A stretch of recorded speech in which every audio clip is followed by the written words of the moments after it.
भारत ने आखिरकार fifth generation stealth fighter jet का जो प्लान है वो क्लियर कर दिया।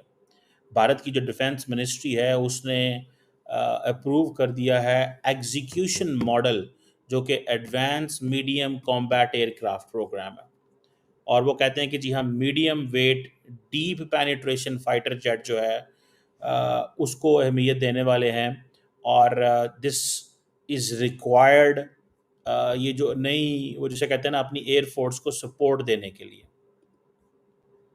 और ये इम्पॉर्टेंट डेवलपमेंट है, याद रखें कि अगर इंडिया अपनी इंडिजिनस डिफेंस कैपेबिलिटी बिल्ड करता है और इंडिया अपने तमाम जो डिफेंस इक्विपमेंट है लिंक करता है। देखिए, जो डिफेंस मिनिस्टर साहब है राजनाथ सिंह साहब, उन्होंने कहा है कि हमने advance medium combat aircraft program को अप्रूव कर दिया है, एग्जीक्यूशन मॉडल जो है वो हो गया है, सारा कुछ हो गया है। ठीक है जी। ये जिसे एडवांस मीडियम कॉम्बैट एयरक्राफ्ट जो 25 टन ट्विन इंजन एयरक्राफ्ट होगा, इसकी कहा जाता है कि जो इंटरनल फ्यूल टैंक है that will be 6.5 ton capacity होगी। एडवांस स्टेल्थ फीचर होंगे, हर किस्म की नई डेवलपिंग जो टेक्नोलॉजी है वो इसके अंदर होगी, मॉडर्न वॉरफेयर के लिए तैयार होगा। कहा जा रहा है कि इनिशियल जो कॉस्ट है दैट इज 15,000 करोड़ रुपया। और ये जो फिफ्थ जनरेशन फाइटर जेट है, इसका मकसद ये भी है कि जो इलेक्ट्रॉनिक पायलट पावर्ड जो है उसको बूस्ट करना बाय एआई, ताकि जो डिसीजन मेकिंग है उसको एडवांस सतह पे लेके जाए। This is very significant. It means कि इंडिया का जो fifth generation stealth fighter jet है वो ये फैसला करेगा, खुद भी फैसला कर सकेगा कि अगर उसको हिट करना है पाकिस्तान को या चाइनीज जेट को, तो वो आर्टिफिशियल इंटेलिजेंस जो है उसको हेल्प करेगी एडवांस डिसीजन मेकिंग। मतलब पायलट पीछे रह सकता है, पायलट हो सकता है ना समझ पाए, लेकिन वो इसको करेगा। और जो नेट सेंट्रिक वॉरफेयर सिस्टम है for the real time combat coordination के लिए, वो भी होगा। और इसका जो सारे का सारा जो आप समझ लें कि it's going to be very important. और ये इसकी जिसे वो कहते हैं ना एक ऐसा, ये एक इंटरनल वेपन्स वो सिस्टम बिल्ड कर रहे हैं कि देखिए इंडिया को एडवांटेज रहा है कि ये जो जो एयर टू ग्राउंड हमला करता रहा है वो बड़ा कामयाब रहा है।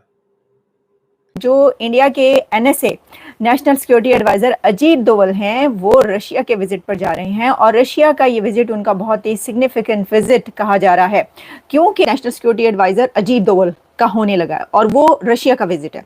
और वो इसलिए कहा जा रहा है कि वो बड़े ही सख्त किस्म के आदमी समझे जाते हैं, यानी ऐसे कि जो बड़ी ठोक बजा के बात करते हैं, डंके की चोट पर बात करते हैं। और कहा यह जा रहा है कि अजीत डोवल जो रशिया जा रहे हैं तो वो प्रेसिडेंट पुतिन से इसी पर बात करेंगे, ये जो हुआ है। और अगर शशि थरूर डेलीगेशन लेकर इन कंट्रीज में जा रहे हैं तो रशिया में अजीत डोवल ये वाली बात करेंगे। सिर्फ ये वाली बात नहीं करेंगे, एक और बड़ी अहम बात है और वो ये है कि कह रहे हैं कि इंडिया रशिया से S-400 नहीं, S-500 की बात करने जा रहा है। तो अब S-400 बॉर्डर्स पर तो लगे ही हुए हैं, आपको पता है, लेकिन अब S-500 भी बॉर्डर्स पर लगने का खतरा पैदा हो गया, क्योंकि अजीत डोवल वहां पर S-500 की बात करेंगे और सिर्फ S-500 की बात नहीं करेंगे, Su-57 स्टेल्थ की भी बात करने जा रहे हैं। तो इसका मतलब ये हुआ कि रशिया एक तो ये कि Su-57 स्टेल्थ इंडिया को देने लगा है, यानी भारत खरीदने लगा है, या जो भी या मुआहिदा होने लगा है, एग्रीमेंट होने लगा है, या बातचीत होने लगी है, और साथ ही S-500 की भी बात होने लगी है।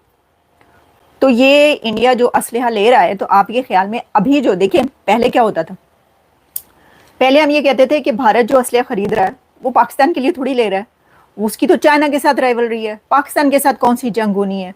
वो तो मतलब ठीक है, ये नहीं है कि नहीं हुई, जंगें तो होती रही हैं, लेकिन उसमें फिर भी यही बात की जाती थी ना। वो अच्छा, भारत की तरफ से बात की जाती थी कि भाई जो पाकिस्तान है वो हमारी उससे कोई है ही नहीं, यानी वही नहीं है, मतलब जिसे कहते हैं ना बराबरी नहीं है, हम उसके लिए क्या करेंगे, हमने तो अपने जो बड़ा दुश्मन है चाइना उसके लिए लिया हुआ है।